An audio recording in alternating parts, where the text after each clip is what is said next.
កុងស៊ុលបារាំងធ្លាប់សម្ពងក្បាលស្ដេចសៀមដល់រាជវាំងក្រុងបាងកកដែលនៅតែក៏ឃ្លឿនចង់កាន់កាប់ទឹកដីខ្មែរនិងទឹកដីលាវ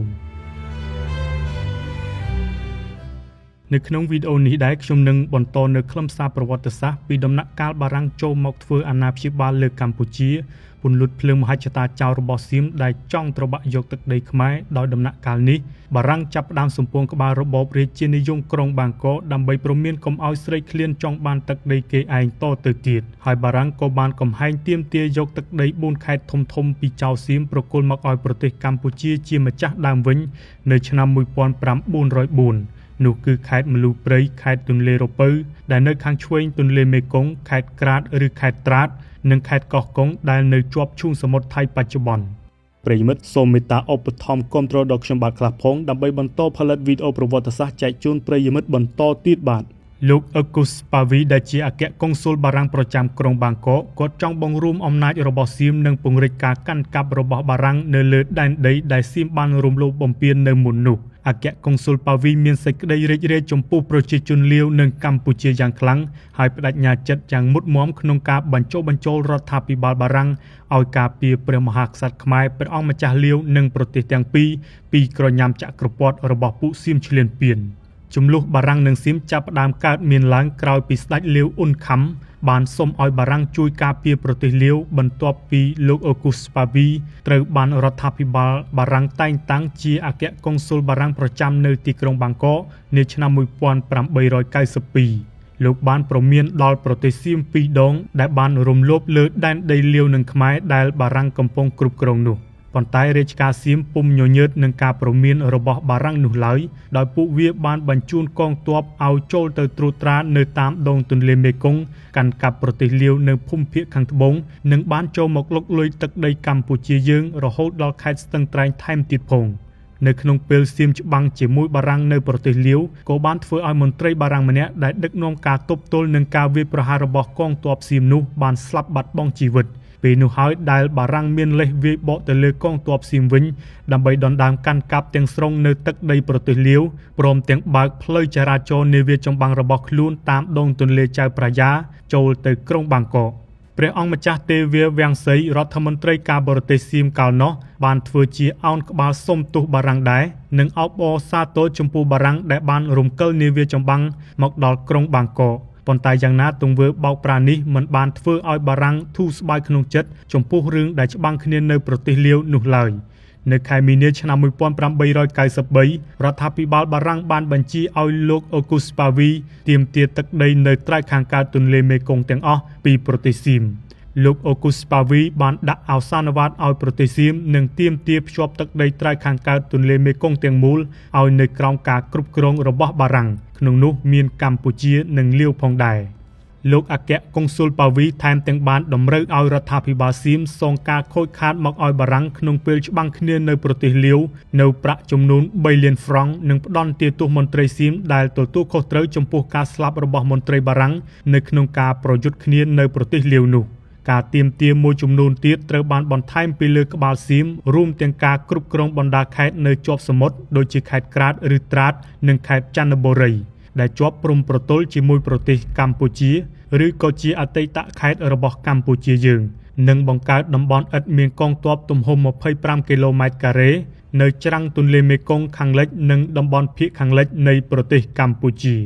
នៅគ្រាដំបូងព្រះអង្គម្ចាស់ទេវាវាំងសីរដ្ឋមន្ត្រីការបរទេសសៀមក្នុងរាជ្យព្រះចៅជូឡាឡុងកនរាមាទី5បានបដិសេធចំពោះការទាមទារនេះឆ្លើយតបចំពោះការកឃ្លឿននិងការរឹងទទឹងរបស់សៀមយ៉ាងដូចនេះកងទ័ពបារាំង3កងពលបានបើកការវាយប្រហារជា3មុខព្រួញទៅលើរាជវាំងក្រុងបាងកកនិងបានបញ្ជូននាវាចម្បាំង2គ្រឿងដើម្បីដាក់សម្ពាធលើរដ្ឋាភិបាលសៀមឲ្យទទួលយកការទាមទាររបស់បារាំងដំបូងឡើយសៀមនៅតែធ្វើមិនដឹងមិនឮចំពោះការជូនដំណឹងរបស់បារាំងព្រោះសង្ឃឹមថានឹងមានចក្រភពអង់គ្លេសមកជួយតែចក្រភពអង់គ្លេសមិនបានចេញកម្លាំងទ័ពជួយចៅសៀមកំហូចនេះនោះឡើយព្រោះអង់គ្លេសមិនចង់ប៉ះទង្គិចជាមួយបារាំងដែលជាមហាអំណាចអឺរ៉ុបដូចគ្នាដូច្នេះអង់គ្លេសគ្រាន់តែសម្ដែងនៅសមានចិត្តចង់ជួយសៀមបន្តិចបន្តួចតែប៉ុណ្ណោះដោយគ្មានប្រតិកម្មអ្វីពីអង់គ្លេសដែលកំពុងឈរជើងនៅភូមិមាននិងម៉ាឡេ ហើយគ្មានអ្នកណាគេគ្រប់គ្រងនឹងទង្វើចោលចង់ការពារទឹកដីដែលខ្លួនប្លន់ពីប្រទេសជិតខាងនោះនៅទីបំផុតរដ្ឋាភិបាលសៀមបាងកកបានសុកចិត្តចុះហត្ថលេខាលើសន្ធិសញ្ញាថ្ងៃទី3ខែតុលាឆ្នាំ1893ជាមួយបារាំងទាំងខ្លួនឯងចាញ់ប្រៀបបារាំង 100%សន្ធិសញ្ញាបារាំងសៀមឆ្នាំ1893នេះគឺមាន10ប្រការដែលខ្ញុំសូមលើកយកតែប្រការដែលពាក់ព័ន្ធនឹងប្រទេសកម្ពុជាយើងនិងប្រទេសលាវប៉ុណ្ណោះ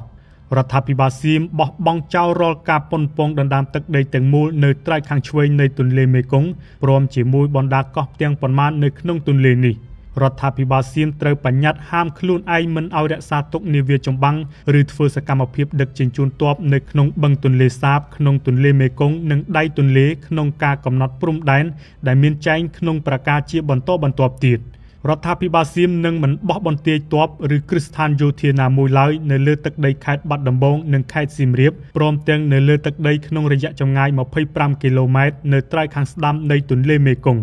នៅក្នុងតំបន់ទាំងប៉ុន្មានដែលបានកំណត់ក្នុងប្រការ3ខាងលើនគរបាលត្រូវប្រើប្រាស់តាមទម្លាប់ដោយអាជ្ញាធរដែនដីតាមកម្លាំងចាំបាច់ក្នុងក្រឹត្យវិន័យតឹងតែងជាទីបំផុតនៅក្នុងតំបន់ទាំងនោះមិនត្រូវអនុញ្ញាតឲ្យមានកងកម្លាំងរៀបរយឬមិនរៀបរយណាមួយនោះឡើយ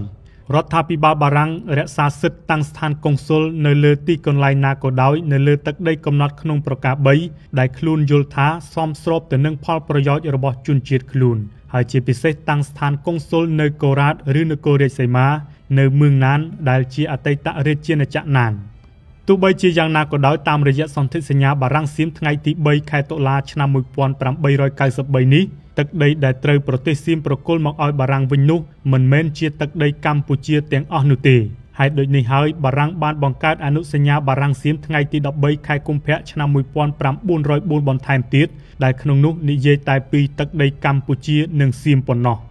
ក្នុងទិដ្ឋភាពនេះគឺជាទណ្ឌកម្មដ៏ស័ក្តិសមបំផុតចំពោះរដ្ឋាភិបាលស្ដេចសៀមដែលមុននេះប្រឹងឈ្លានពានប្រទេសជិតខាងជាពិសេសកម្ពុជាលាវម៉ាឡេមនណានឡាណាសាននិងភូមាពេលខ្លះវាចង់បានទាំងសង្ហបុរីដែលជាកោះស្ថិតនៅចុងជ្រោយម៉ាឡាកានោះទៅទៀតដូច្នេះបើគ្មានបារាំងនិងអង់គ្លេសទេម្លេះជាតិសាសន៍ពូជចៅមួយនេះលេបផងត្របាក់ផងខ្វេះយកផងនិងឈ្លានពានយកទឹកដីប្រទេសជិតខាងជាពុំខានពលពួកវាចាត់ទុកអាស៊ីអាគ្នេយ៍ដែនគោកនេះជាទឹកដីរបស់ពួកវាសឹងតែទាំងអស់សូម្បីតែកម្ពុជាក្រោមដែលវៀតណាមកំពុងកាន់កាប់នោះក៏ដោយប៉ុន្តែទោះបីជាមហាអំណាចអឺរ៉ុបបំបាក់ពួកវាយ៉ាងណាក៏ដោយក៏មហិច្ឆតារបស់ពួកវានៅមិនទាន់រលត់ទៅបាត់នោះឡើយពលគឺដូចយើងឃើញទង្វើឈ្លានពានរបស់ពួកវាមកលើប្រទេសយើងជារឿយៗកន្លងមកដូចជាព្រឹត្តិការណ៍កាត់យកខេត្តភាគខាងលិចនិងភាគខាងជើងពីកម្ពុជាយើងចន្លោះឆ្នាំ1941ដល់1946ព្រឹត្តិការណ៍ចូលកាន់កាប់ប្រាសាទព្រះវិហារយើងដោយខុសច្បាប់